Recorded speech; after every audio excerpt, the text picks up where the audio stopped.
What's up guys, so this weekend I'm out at Camper Jam Festival at Weston Park. It's a VW camper festival and I'm playing with Jamiroquai tribute Space Cowboy this weekend.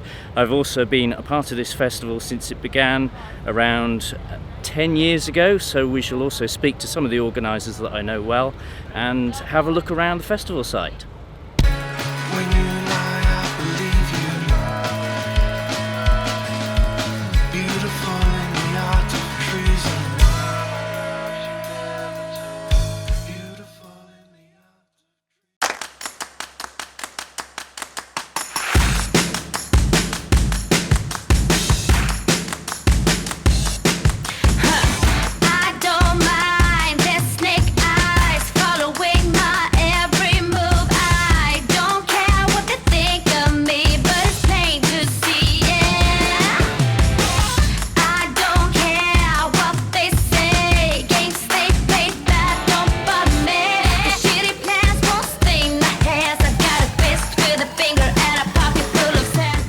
So I'm here with Shelley. She's one of the organisers of Camper Jam from Jazz Events.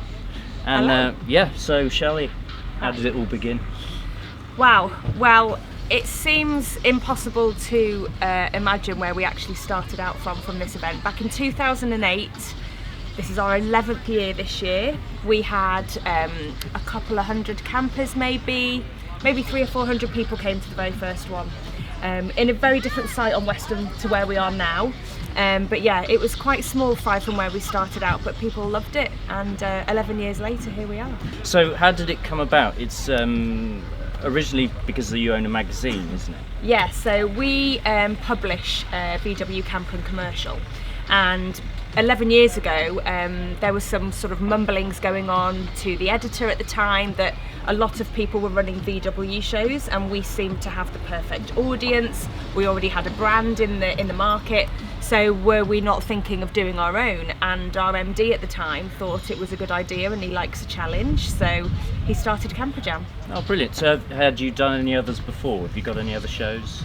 We've got other shows now, but Camper Jam was the very, very first event that Jazz Publishing, as it was then, ever did. And from that first event came another niche event of ours, which is a tattoo convention, a body art convention. And that came about in the very similar sort of storyline, really, because we had Skin Deep magazine, which is the UK's best-selling tattoo magazine. So from then, we've obviously grown an awful lot, and we have a handful of events on our hands now.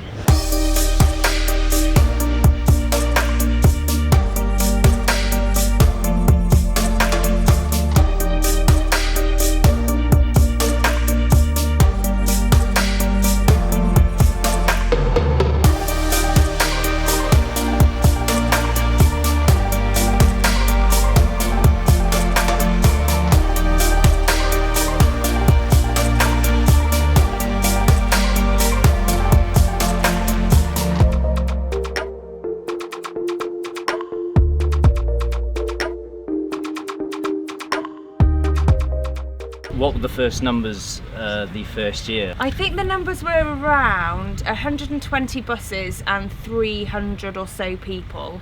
But I remember we had one of the very smallest marquees that we would ever have now. I think we've probably got a bar in the entertainment marquee that we started out with in 2008 now. But I think the vibe was the same. And we've kind of managed to grow the event without losing that nice feel, the family feel, and people feel safe here, their kids feel safe running around, and maybe losing mum and dad a few times, and we've got some cracking people that have helped us get to this stage, so we just feel really fortunate, really. So once you have all the other little events in the daytime, and it kicks off in the evening, what do people expect? What type of groups do you have on and all sorts? Well, I think people have really come to expect a lot from us because we've always tried to deliver an exceptional nighttime vibe as well as what goes on during the day. And you can probably see behind us we've got all the buses lining up for the displays. We have special displays on Saturday and a huge show and shine awards ceremony on Sunday. So the buses are here to be admired all day.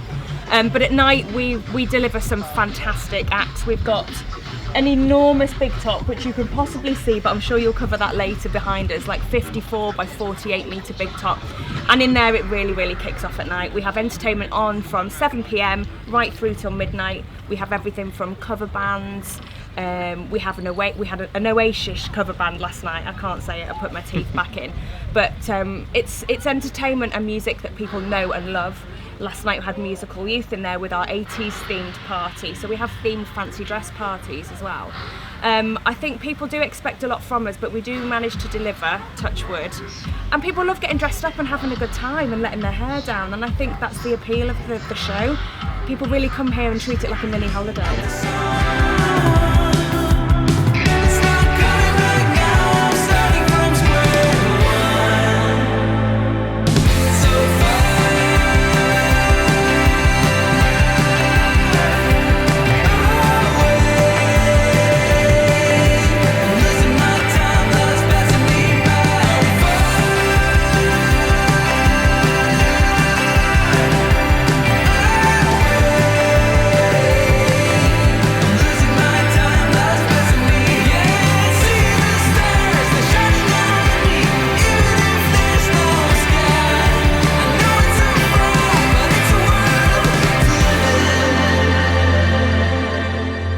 So for people who don't really know the event, what is the main concept? Is it a festival? Is it a convention of sorts? How would you describe the festival?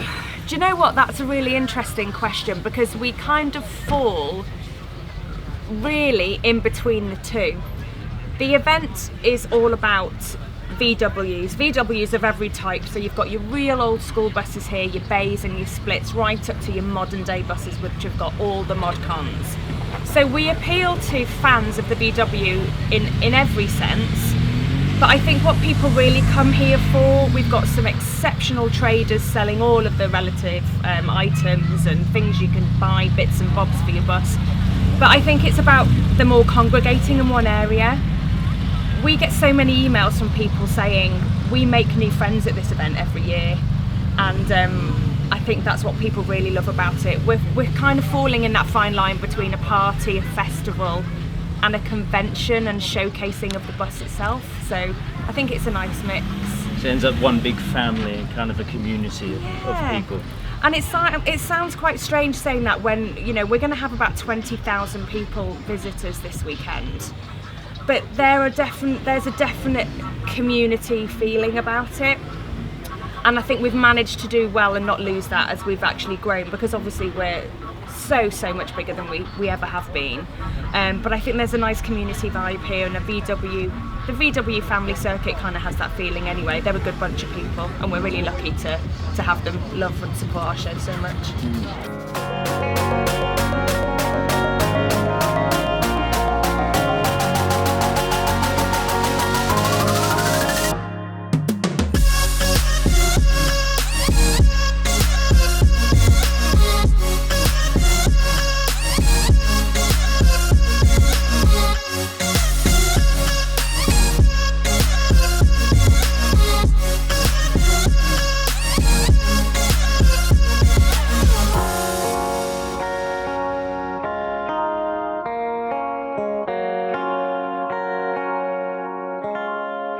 Well, we've reached Sunday afternoon and Camper Jam 2018 is winding down. As you can see behind me, everyone is heading home, and the sites shall start to be packed up this evening and tomorrow.